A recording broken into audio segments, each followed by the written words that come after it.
ఏ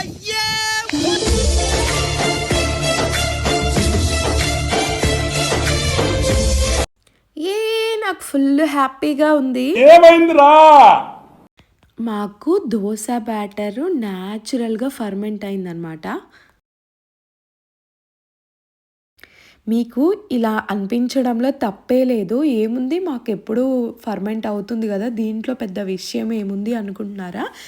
ఇది నాకు పెద్ద మ్యాటరే. ఇది నాకు చాలా హ్యాపీయెస్ట్ థింగ్ అనమాట. ఎందుకంటే వింటర్లో చాలా కష్టపడతాము కోల్డ్ కంట్రీస్లో ఉండేవాళ్ళు పిండి ఫర్మెంట్ అయ్యేలాగా చేయడానికి. ఎందుకంటే ఇక్కడ స్నో పడుతుంది కాబట్టి అసలు యాజ్ ఇట్ ఈజ్ ఎలా పెట్టామో ఇంకా అలాగే ఉంటుంది. అదొక అడ్వాంటేజు, పెద్ద డిసడ్వాంటేజ్ అనమాట.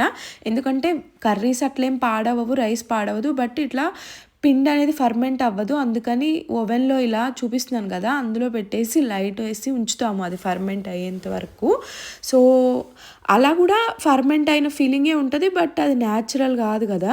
సో ఇలా సమ్మర్ వచ్చినప్పుడు న్యాచురల్గా ఫర్మెంట్ అయితే మంచిగా అనిపిస్తుంది. అందుకే నాకు చాలా హ్యాపీగా ఉంది.